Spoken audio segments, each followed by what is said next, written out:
Hello, today we are going to talk a little bit about living with S.A.D. I'm Ms Zorab. I'm Mr J. And this channel is Byther Farm. We've come off farm today. We're out for a walk. It's a fairly grey October day. Yeah, hints of sunshine breaking through, but you know. Yeah, and from where I am, it's all fairly grey.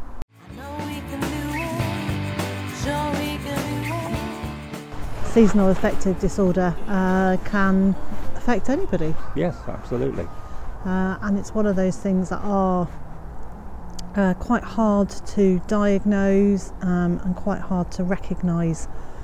And even when you've got it, you don't know that it's creeping up on you again for another year. Sometimes, I notice with Liz that her eyes are going decidedly wintry, and I was actually going to say S.A.D. is what a lot of people might refer to as the winter blues, but it is so much more than that. Yes, yeah, it has a physical manifestation. Is that that sounds like I'm haunted, but actually, well, yeah, you look haunted. So S.A.D. isn't always just a feeling. It has definitely got a physical element to it. Absolutely, or at least it has for me. Yeah, I mean, with Liz, as I said, I notice in the eyes, I notice in the movement. When it's really bad, she's very sluggish and fairly monosyllabic, and very grey in pallor.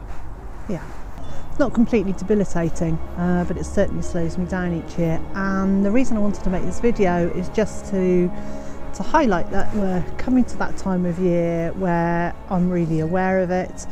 But it doesn't mean that I am down all the time. I'm not in a deep depression. I am just at that beginning phase of realising I've got to do some of the things that I've put into practice to keep me on an even keel.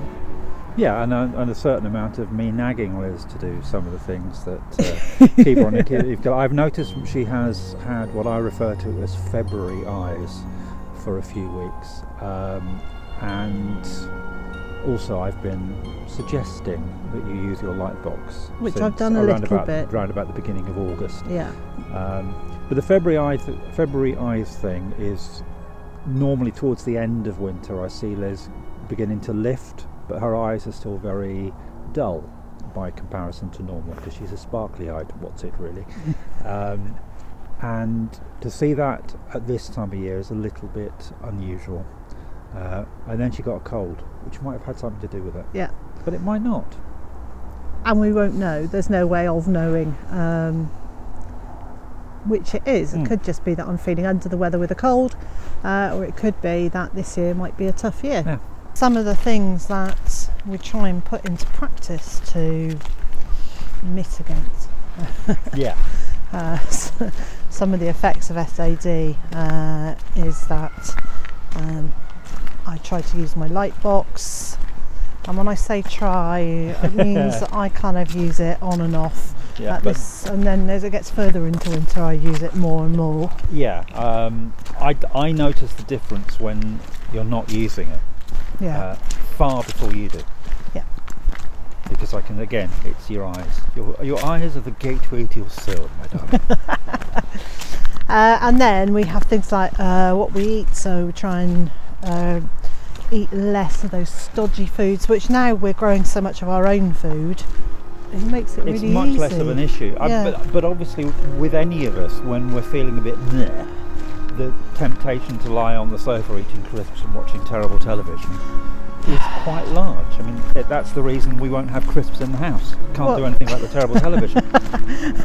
And there is some truly terrible television. So we do that, and then we do things like this. We actually come out and just have a change of scenery, change of air, because it's easy to go out and do some physical work, but the change of scenery and focusing on other things is pretty good for me. Actually, yes. That's a pretty good. Yeah. Not just a distraction, but I find it quite healing to not always be looking at the same thing all the time. On the flip side to that, I also don't want to go too far from home when I'm feeling like this. When I was talking about S.A.D. either last year or the year before, And I actually said on camera that I didn't want, you know, thoughts and prayers or well wishes and things, and I know that upset quite a lot of people, that they felt like I was rejecting their kind thoughts, and I wasn't doing that. But what I was trying to do was not feed my brain with more of this is how I'm feeling, because I want to share it. I want to be able to share how I'm feeling, and I want other people to know that if they're going through the same thing, that they're not on their own. Actually, you know, not everybody, but so many people suffer with S.A.D, and yet you can lead a really good quality life at the same time. There are plenty of people I know who suffer from it, and you wouldn't know it if you didn't know them well enough. Yeah, and it's just, so it's that thing of I want to be able to I want to be able to talk about this, and I want to be able to share that I'm going through it without saying, oh, look at me, poor me, because that's not what I'm doing. I'm just saying it is a fact, and it has a big impact on how I am over winter, and how these videos are going to turn out, because I become much more inward focused, and that in itself is not, sometimes it's a really good thing, but at other times it's actually quite self-destructive. Yeah, so, I mean, yeah, if it becomes a navel-gazing, feeding the fire exercise, then it's a problem. Yeah, so really for now, for the next few months, there's a lot more concentration on self-care, and you're brilliant at that, because you're... Oh, shucks. Thank you. That's all right. You're really good at making sure I do some of the things that make me feel better. And when I first had S.A.D, I actually had a list. I had a sheet of paper that was up on the kitchen wall. This is a long time before we met. But I would actually have to go to that list to look at the things and remind myself of the things that I could do that made me feel better, like brushing my hair, having a bath, going for a walk, although I didn't really feel much like doing that, you know, at that time. But I had it on my list of things that just made me feel, and it's not anything like, it's more just human. It's just small things that I'm more connected with my environment, rather than all being in my head and all looking very grey. Because when I get really bogged down with it, everything kind of loses its colour, and some of that is about, it's winter, the light is lower, so it's actually, you know, season affected. It really is that everything is that much greyer, but I almost feel like my eyes then don't process colours in the same way, so everything is just a bit more dull, and that makes it well, more dull. Yeah. And I guess as well, some of what I do, to be honest with you, I almost look at it as nagging you. Yeah, it feels like nagging. Yeah, I know. That's because of the reaction I get. Yeah. Look, I'm pulling away from you, because yes, it does feel like nagging, and I know you're right. But when you're in the we got that on camera.